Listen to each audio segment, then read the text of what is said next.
महान संत कबीरदास ने लिखा है कि हरि रूठे गुरु ठोर हैं, गुरु रूठे नहीं ठोर। मतलब हरि अगर रूठ जाए तो गुरु ठिकाना दे सकते हैं, लेकिन अगर गुरु रूठ जाए तो कहीं ठिकाना नहीं मिलेगा।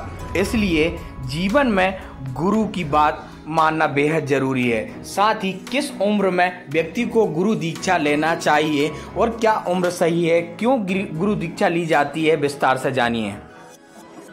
आषाढ़ शुक्ल पक्ष की पूर्णिमा गुरु पूर्णिमा कहलाती है। श्री गुरु व्यास पूजन के लिए यह जो सर्वश्रेष्ठ दिन माना जाता है। इस दिन हमको हमारे जो गुरुदेव हैं उन गुरुदेव का पूजन करना चाहिए, दर्शन करना चाहिए। ऐसा करने से हमारे जीवन में गुरु की कृपा आती है, और जब हमारे जीवन में गुरु की कृपा आती है तो हमारे जीवन के सारे संकट दूर हो जाते हैं। क्योंकि उस दिन पूर्णिमा रहती है, तो पूर्णिमा के दिन स्नान करें, दान करें और भगवान लक्ष्मी नारायण का पूजन करना चाहिए। ऐसा करने से पूर्णिमा का फल हमको प्राप्त होता है, और पूर्णिमा के दिन लक्ष्मी नारायण भगवान का पूजन करने से सुख शांति समृद्धि की प्राप्ति होती है। अब हम बात करते हैं गुरु पूर्णिमा की। गुरु पूर्णिमा के दिन यदि हम हमारे गुरु मंत्र का जप करते हैं और अपने गुरु का पूजन करते हैं, तो ऐसा करने से हमको अध्यात्म शक्ति की प्राप्ति होती है, अध्यात्म बल की प्राप्ति होती है और सांसारिक संकटों से निवृत्ति होती है।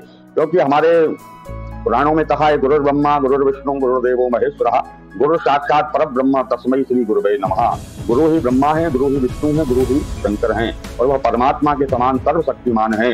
इसलिए हमको हमारे गुरु का पूजन करना चाहिए। गुरु वाक्यम सदा सत्यम, सत्यम देव महापतिम।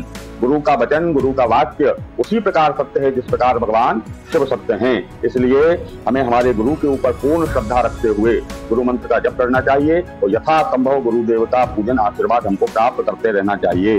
रामचरितमानस में तुलसीदास जी ने कहा, वंदे बोधमयम नित्यम गुरु शंकर रूपिणम यमासतो ही वक्रोपी चंद्र सर्वत्र वंदते। चंद्र का पूजन हर धर्म में होता है। चंद्रमा पूरा हो, चंद्रमा आधा हो, या चंद्रमा आधा का आधा हो, या चंद्रमा टेढ़ा हो, किसी भी स्थिति में चंद्रमा का सर्वत्र पूजन किया जाता है। क्योंकि चंद्र ने जो है भगवान शिव को गुरु बना करके गुरु की शरणागति, गुरु के वे आश्रय में चले गए हैं। तो जो अपने गुरु के आश्रय में आ जाता है, गुरु की शरणागति को प्राप्त कर लेता है, वह व्यक्ति जीवन में समस्त संकटों से निवृत्त हो जाता है। गुरु की कृपा उसको हो जाती है। गुरु पूर्णिमा इस बार उदया तिथि के अनुसार 21 जुलाई के दिन हो रही है।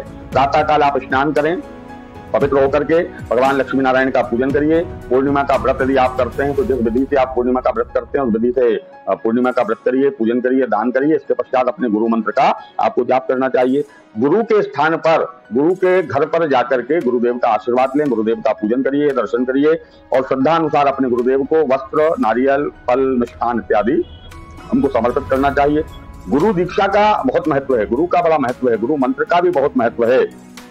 हरि रूठे गुरु ठोर और गुरु रूठे नहीं ठोर। अर्थात यदि भगवान रूठ जाएंगे तो आप गुरु के आश्रय चले जाइए, गुरु की शरण में चले जाइए, तो गुरु आपको मार्ग बता देंगे कि किस प्रकार पुनः आप भगवान को प्रसन्न कर सकते हैं। लेकिन गुरु यदि रूठ जाए तो आपके पास कोई मार्ग नहीं बचेगा, किस प्रकार से हम गुरु को और भगवान को प्रसन्न करें। गुरु गोविंद दो खड़े काके लागू पाए, बलिहारी गुरु आपकी गोविंदियो बताए। ऐसा हमारे पुराणों में, हमारे सनातन धर्म में गुरु का महत्व है। धार्मिक, आध्यात्मिक और अलौकिक ज्ञान को प्राप्त करने के लिए, इस लोक को और परलोक को सुधारने के लिए हमको गुरु की आवश्यकता होती है। गुरु के बिना तत्व ज्ञान नहीं है, गुरु के बिना मुक्ति भी नहीं होती है। हजारों प्रकार की औषधियों में एक औषधि संजीवनी होती है। उसी प्रकार संसार में बहुत सारा ज्ञान बिखरा पड़ा है, हमारा पूरा जीवन भी निकल जाएगा, उस ज्ञान को हम प्राप्त नहीं कर सकते हैं। लेकिन शास्त्रों ने कहा कि गुरु के मुख से निकले वचन पर विश्वास करते हुए गुरु के बताए गए मार्ग पर यदि आप चलते हैं तो निश्चित ही आपको तत्व ज्ञान की प्राप्ति हो जाएगी और आप मुक्ति को भी प्राप्त कर लेंगे, मोक्ष को भी प्राप्त कर लेंगे। जब तक हम गुरु दीक्षा नहीं लेते, गुरु मंत्र नहीं लेते, तब तक हमारे द्वारा किया गया मंत्र जाप, हमारे द्वारा किया गया कन्यादान, हमारे द्वारा किए गए मंदिर निर्माण, मूर्तियों की प्रतिष्ठा, बड़े बड़े यज्ञादि कर्म, व्रत, दान, उद्यापन, चाहे धर्मशाला, तालाब, मंदिर बनवाना जैसे जो परोपकार के कार्य हैं, ये सारे कार्यों का हमको पुण्य फल प्राप्त नहीं होता जब तक हमने गुरु दीक्षा नहीं ले लेते। जब तक हमको इन कार्यों का फल प्राप्त नहीं होता, हमारे द्वारा किए गए सारे सत्कर्म निष्फल हो जाते हैं। इसलिए हमको गुरु मंत्र का आश्रय लेकर के, गुरु का आश्रय लेकर के गुरु दीक्षा लेना चाहिए। अब आपने प्रश्न पूछा है कि गुरु मंत्र या दीक्षा लेने की सर्वश्रेष्ठ उम्र क्या है। तो हमारा ऐसा मानना है कि जो पाठशाला जाने की या स्कूल जाने की जो उम्र होती है, वही मंत्र दीक्षा लेने की सर्वश्रेष्ठ उम्र कही गई है। अर्थात 5 वर्ष की अवस्था में ही गुरु मंत्र प्राप्त कर लेना चाहिए, गुरु दीक्षा प्राप्त कर लेना चाहिए। अधिक से अधिक 12 वर्ष तक, अर्थात 12 वर्ष से पूर्व इस दीक्षा, गुरु दीक्षा को हमको प्राप्त करना चाहिए, क्योंकि बाल्यकाल में जब बालक को मंत्र दीक्षा प्राप्त हो जाएगी, वो अपने मंत्र, गुरु द्वारा दिए गए मंत्र का जप करेगा, मंत्र के ऊपर दृढ़ विश्वास करेगा, तो निश्चित ही उस बच्चे में संस्कार आएंगे, वो बच्चा संस्कारवान हो जाएगा, वह बालक योग्य हो जाएगा।